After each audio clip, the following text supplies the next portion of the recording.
I was alone with the alien queen when she revealed the one thing they forbid her to say.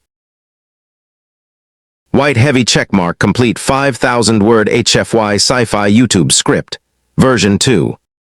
Clapperboard hook, emphasis on screen. Black void of space. Single flickering light. Medical station rotating slowly. Deep heartbeat sound effect building, emphasis. Nobody was supposed to be in that room. Not a human. Not someone like Daniel Cross. Not a man who spent every day passing out medicine on the lowest floor of an alien medical station at the cold edge of the galaxy. But the Queen was in trouble. Her staff had vanished, and Daniel Cross was the only medical worker left on that entire floor. So they sent him inches. What happened next was recorded by no camera, witnessed by no guard, known to no council, no general, no imperial official alive. Just one human, one queen, one room. And in that silence, she told him something. Something so dangerous that the most powerful beings in the galaxy had buried it behind laws, fear, and 50 years of deliberate silence. 3 things will change how you see everything in this story. First, the medical checks every human on this station had been receiving for 50 years were not health screenings. Second, the aliens needed humans far more desperately than they ever admitted. And third, the Queen did not speak because she had to. She spoke because she was running out of time. Let me show you exactly how this happened. Open Book Part 1, Emphasis B-roll CUE. Rotating space station against a gas giant. Small human figures moving through gray corridors. Industrial lighting. Long empty hallways, emphasis. Daniel Cross had small hands. His mother always told him this was a gift. His surgical trainer at the Colony Medical Center agreed. The Zintheran administrator who processed his station assignment said nothing at all and simply stamped his intake form and pointed toward Level 3. Level 3 of MedStation Karis was the lowest ward on the station. The floor built for humans. Daniel had worked there for 4 years. He treated broken bones from maintenance accidents. He treated deep exhaustion from 16-hour shifts in the recycling bays. He treated people who had long since stopped expecting to be treated like people and had settled, quietly, for being treated at all. He was good at it. Thorough. Precise. He kept his tools clean and his records correct, and he never asked for anything beyond what the role required. That was the safest shape a human life could take on Karis Station. Emphasis B-roll Q. Wide shot of the station from outside, 12 floors. Upper levels glowing brighter. Lower levels dim, emphasis. The station orbited a massive gas giant at the edge of the Zintheran system. It served as a transit hub, a refueling dock, and a medical processing center for Imperial ships moving through the outer sectors. 12 floors in total. Humans worked on 3 of them. The upper 9 floors belonged entirely to the Empire. In 4 years, Daniel had been to Level 9 exactly once. A routing error had sent an injured Zintheran officer down to the lower ward by mistake. Daniel treated the injuries correctly and completely. The officer looked at him the way you look at a useful piece of equipment. Then he was transferred upstairs. No word of thanks. No acknowledgement. That was how it went. But on the 40th day of the 3rd quarter cycle, Karis Station changed very fast. It started at 3 in the morning. Daniel was still awake, finishing his notes in the ward office, when his comm unit made a sound he had never heard in 4 years of night shifts. Not the standard emergency tone. A different frequency entirely. High and continuous, the kind of pulse that only triggered at the very top of the station's alert hierarchy. He stepped into the corridor. It was completely empty. Not just quiet. Empty. The entire night staff was gone. Not relocated to another section. Simply gone. The ward hummed with standby equipment and nothing else. His comm unit buzzed. A text from a sender ID that did not match any contact in his system. 11 words. Emphasis level 10. Medical emergency. You are the only available medical staff. Emphasis. Daniel read it 4 times. Level 10 was not one of the 12 floors on any map he had ever seen. Not on the maintenance schedules. Not on the emergency evacuation plans. Not on the infrastructure documentation that all new staff were required to review, sign, and return within their first week on station. Level 10 did not officially exist. Emphasis on screen Q. Map of the station appearing, 12 labeled floors. Then a question mark appearing between floor 12 and open space emphasis. A second message arrived. A door access code. Daniel picked up his medical kit. He walked to the elevator. He entered the code. The elevator moved upward. Past floors he knew well. Past floors he had never accessed. Past what the display labeled as floor 12. And then it kept moving. It stopped where no number appeared on the panel display. Just a small blue indicator light, pulsing slowly, like something waiting. The doors opened. The corridor ahead was nothing like the rest of the station. Dim and cool and very quiet. Walls of a deep metallic gray that seemed to absorb light rather than reflect it. No signs. No posted guards. Just a long straight passage with a single door at the far end, slightly open, with pale light spilling through the gap and spreading across the floor. Daniel stood in the elevator doorway for 4 seconds. Then he adjusted his grip on his medical kit, stepped out into that corridor, and walked toward the light without looking back. Open book part 2, emphasis B-roll CUE.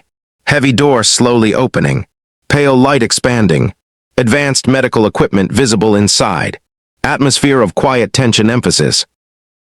The room behind the door was large and cold and still. Not the aggressive chill of refrigeration units. Something more deliberate. The temperature of a space designed for a biology that ran warmer than a human's. Daniel stepped inside.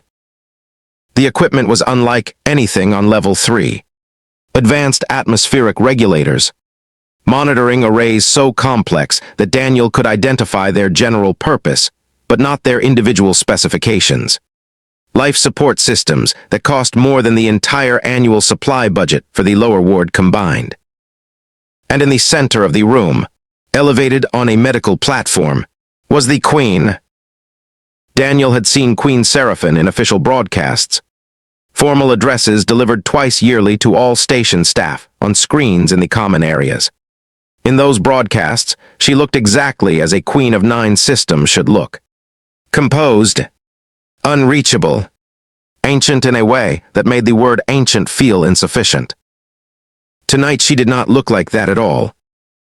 Her skin, which in broadcasts carried the deep iridescent purple of Zintheran royalty, was pale and shifting, cycling between colors in a pattern Daniel recognized immediately as systemic biological distress. Her eyes were open but poorly focused. Her breathing was shallow and irregular. Her hands rested at her sides and trembled with a rhythm that matched no normal biological function he had ever observed. Daniel crossed the room without hesitating and opened his kit. Emphasis B-roll Q. Close up on medical scanner activating. Readings populating rapidly. Hands working steadily and without hesitation emphasis. He worked the way he always worked. Methodically. Without drama. He ran his scanner. He cross-checked her atmospheric readings against the room's environmental controls. He pulled up the monitoring array's data log and reviewed the 40 minutes of crisis onset records already captured. The Queen's eyes found him slowly. She watched him work. "You are human," she said. Her voice was low and strained, but clearly present. "Yes," Daniel said, not looking up. Daniel Cross. Level 3 medical staff. What were your symptoms before onset? A pause. Then, quietly, Almost to herself, "They sent a human." "There was no one else available," he said. "Symptoms before onset. Please, start from the beginning." She told him. He listened and cross-referenced everything she described. He adjusted the atmospheric levels by a small but specific degree. He administered 2 compounds from his kit that his scanner confirmed were compatible with Xyntheran biology at her current stress levels. He checked her readings again. Over 20 minutes, the trembling slowed. Her color stabilized. Her breathing deepened and settled into a steadier rhythm. Daniel made notes. Then he sat in the chair beside the platform and continued monitoring. The Queen watched him in silence for a while.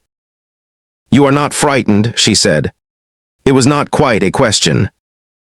"I am a little," Daniel said honestly. "But frightened people make mistakes. So I hold it until later." Something moved in her expression. Something quiet and hard to name. "How long have you worked on this station?" she asked. 4 years. "Do you know why you were assigned here specifically?" Emphasis on screen Q. Question mark graphic. Sound of a single deep tone / emphasis. Daniel looked up from his notes. Standard labor placement. My qualifications matched the available medical role. "That is what they tell all of you," she said. Her voice had shifted. The strain was still there. But underneath it something else had entered the room. The tone of someone who has been turning a decision over in their mind for a very long time and has finally arrived at the moment of acting on it. Daniel set his notes down. "Your readings are stable now," he said. "You should rest." "I have been resting from this particular truth for 11 years, she said. "And I find I am no longer able to." She turned and looked at him directly. Fully. The way she had not looked at anyone in that room for a very long time. "What do you know," she said carefully, "about the biological survey program?" Open Book Part 3, Emphasis B-Roll CUE. File cabinets opening. Biological sample containers in storage. Medical survey forms being processed in a line emphasis.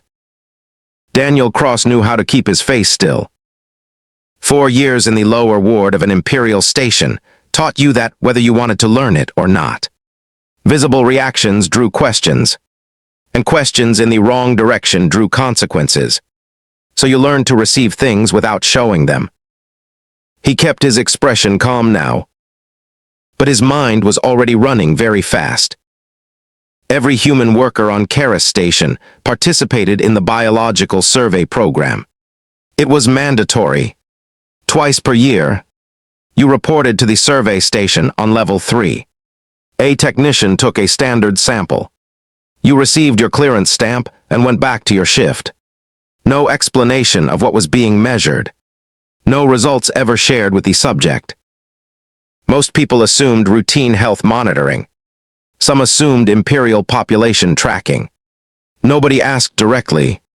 Asking directly was the kind of behavior that got your work assignment reviewed. Daniel had completed 8 surveys in 4 years and had never once been told what they were actually looking for. "I know it is mandatory," he said carefully. "I know it takes biological samples from human workers. I know we are not given the results." "That is the full extent of your knowledge?" she asked. "That is the full extent of what we are given," he said. Emphasis B-Roll Q. Deep space visual. Microscopic cell imagery. Biological data scrolling. Plague spreading across a star map emphasis. The Queen was quiet for a moment. Her monitors showed steady readings. She was genuinely stabilizing.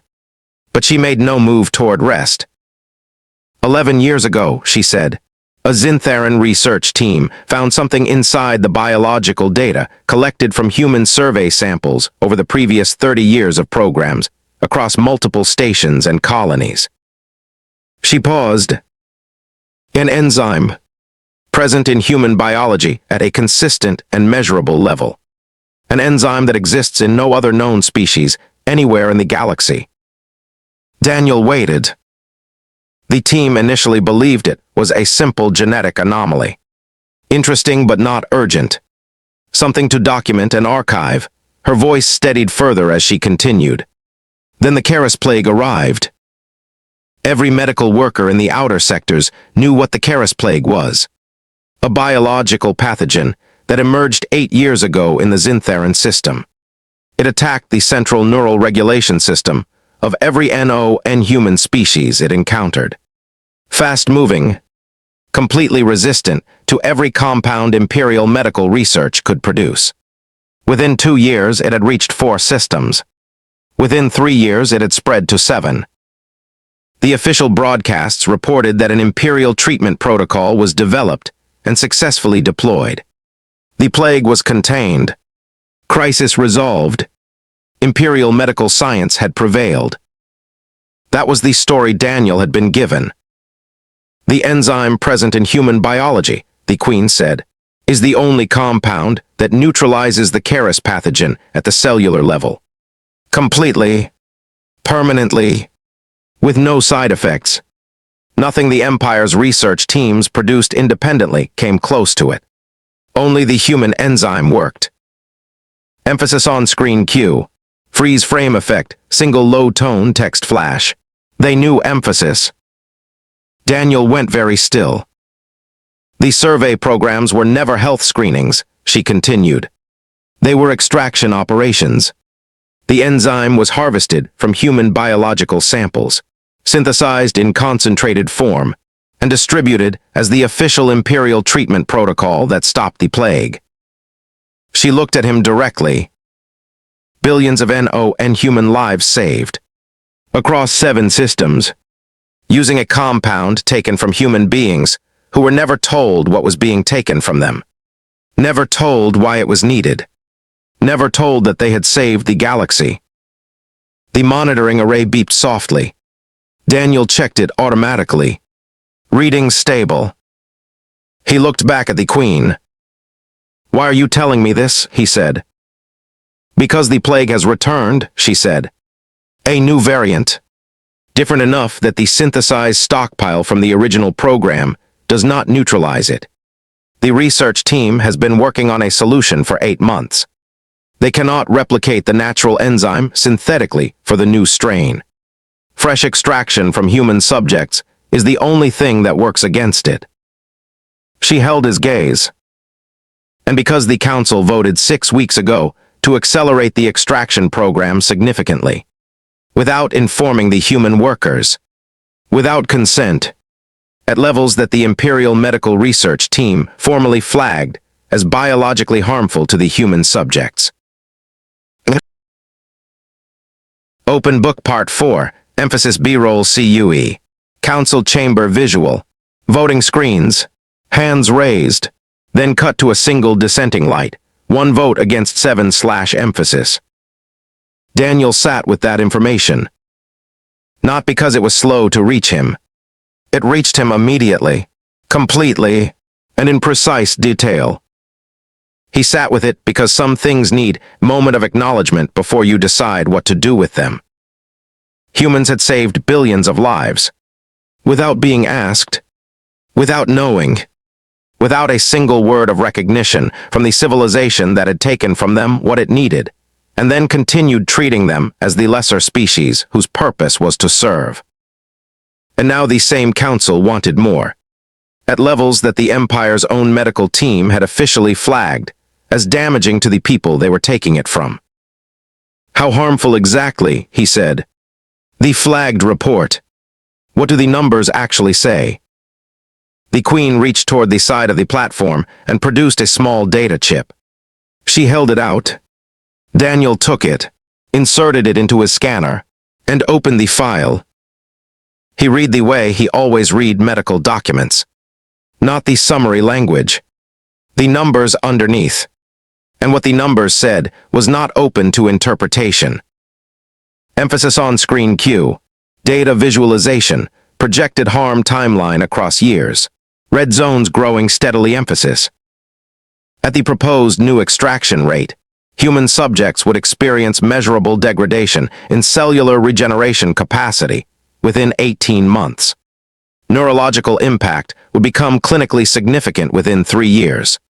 Within 5 years, the effects would be irreversible. This was not a request for a little more. This was a program designed to take everything. Slowly, structured and graduated, increases small enough that no human medical worker with limited access to their own testing data would recognize the pattern until the damage was already done. They have already begun, Daniel said. The first increased extraction cycle ran 4 months ago, the Queen confirmed. Across 11 stations and 14 colony survey programs. Daniel closed the file and held the chip in his hand. You are the Queen, he said. You have authority to stop this. I have authority to raise a formal challenge in council, she replied. Which I did. 6 weeks ago. The vote was 7-1 against. What comes next? The second increased extraction cycle is scheduled in 3 weeks. Across every human survey program in the Zintheran system. All 26 locations. Simultaneously. Daniel stood. He walked to the far wall and stood there for a moment with his back to the room. Emphasis B-roll Q. Level 3 ward, patients in beds. Human workers on break. Families in colony pictures pinned to walls emphasis. He thought about level 3. About the man in the far bed who had worked on Karis for 12 years and sent every spare credit home to his daughter on Earth. About the young woman who arrived 8 months ago from the outer colonies and still asked every single week whether there was any news from home. About 400 human workers on this station alone. Thousands on other stations. Hundreds of thousands across 14 colonies. He turned back around. You could not change the council vote, he said slowly. But there is something else. Yes, she said. The flagged medical report. The survey extraction records. The original enzyme discovery data. The council vote documentation. All of it formally filed. Formally filed and legally preserved under imperial record law, she confirmed. Once accessed by a party with valid clearance and transmitted to an external body, imperial law requires those records to remain intact and unalterable. You have valid clearance to access them. Yes. And I, Daniel said carefully, have a secure medical data transmission channel on level 3. Used for patient record transfers to colony medical centers. Off the main station network entirely. Encrypted under medical privacy protocols that the council has never once flagged for monitoring. He paused. Because they have never considered human medical worker on the lowest floor worth watching. The Queen looked at him across the room. You understand what it means if your identity is traced to the transmission, she said. Daniel Cross picked up his medical kit. He walked back to the platform and held out his hand for the data chip.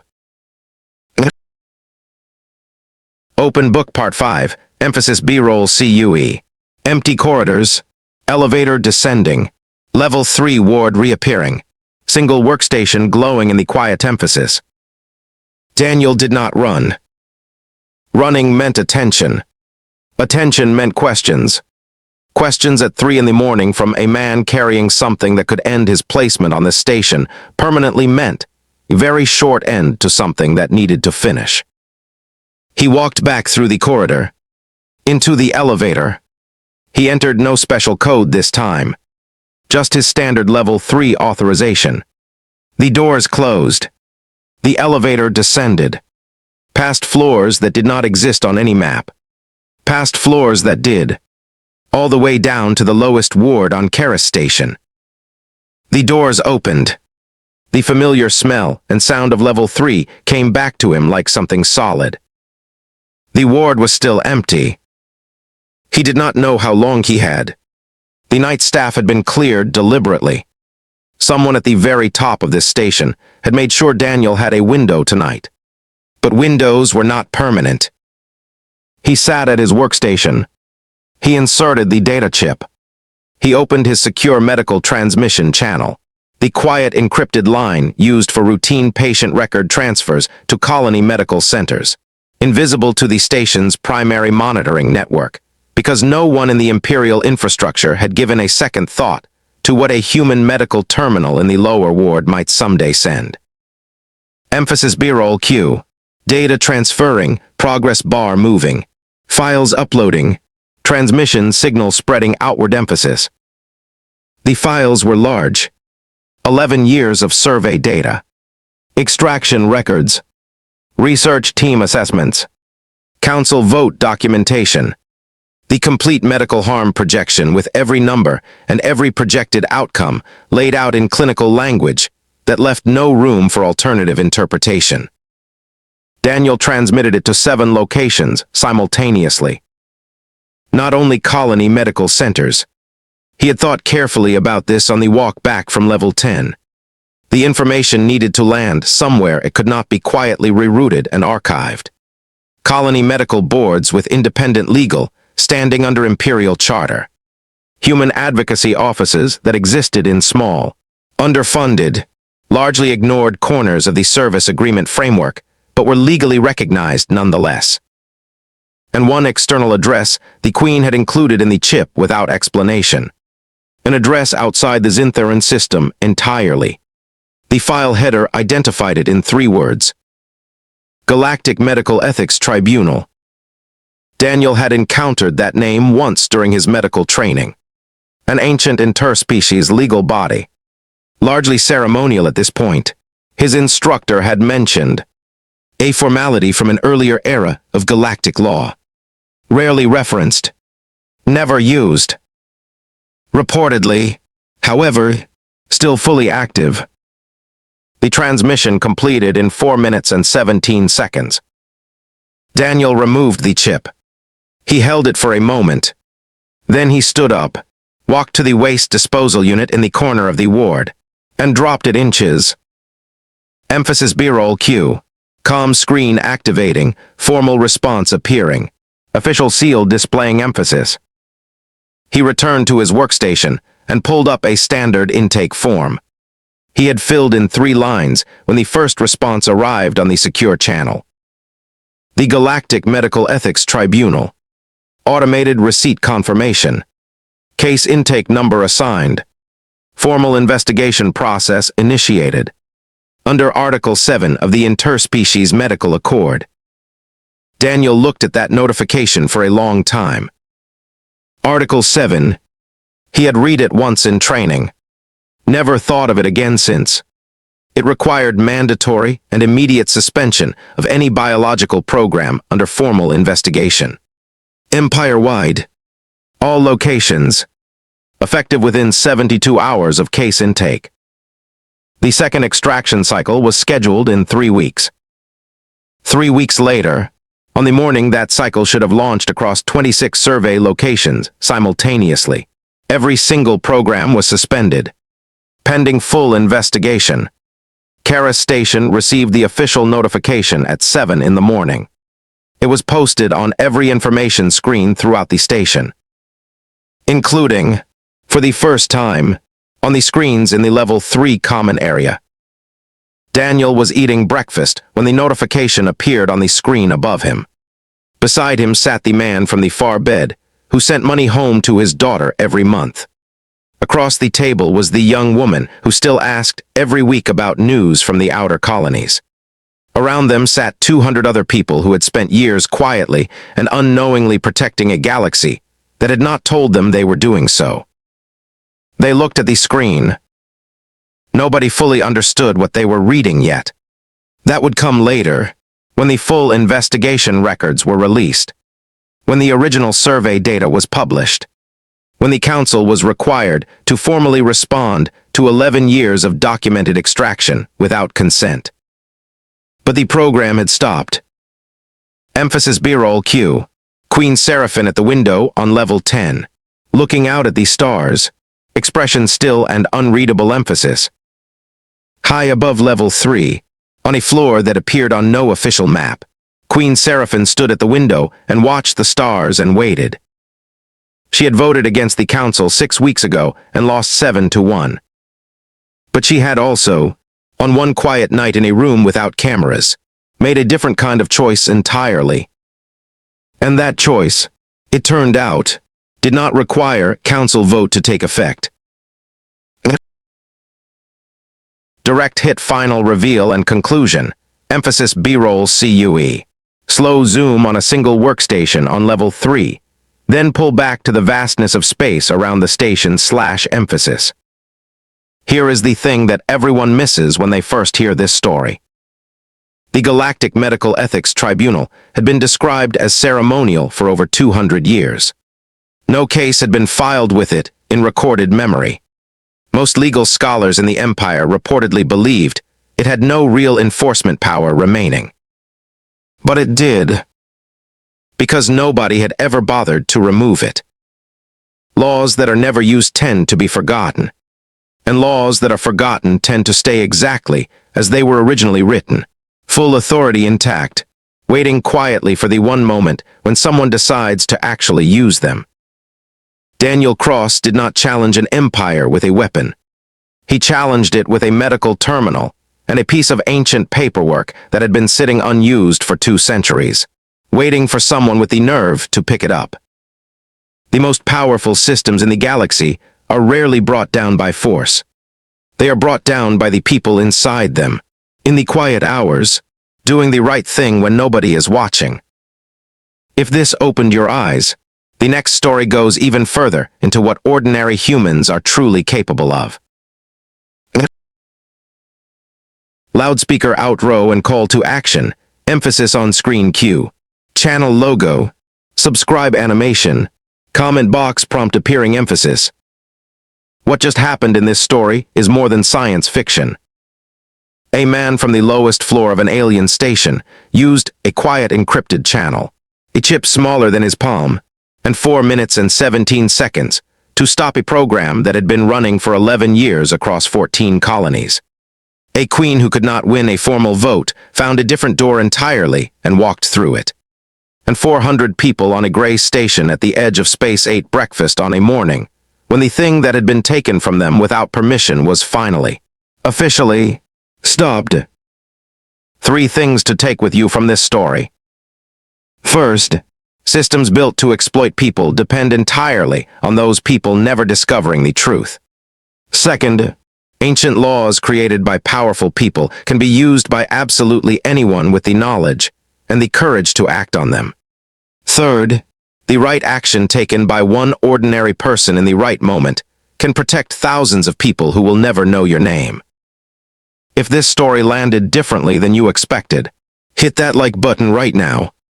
It signals to the algorithm that this kind of storytelling deserves a wider audience, and it brings these stories to more people who need to hear them. Subscribe and turn on notifications, because the next story in this series continues directly from where this one ends, and what happens to Daniel Cross next will genuinely surprise you. Now drop your answer in the comments below, because this community wants to hear it. If you were Daniel Cross, would you have sent that transmission, knowing your name was attached to it, knowing exactly what it risked? Would you have done it? See you in the next one.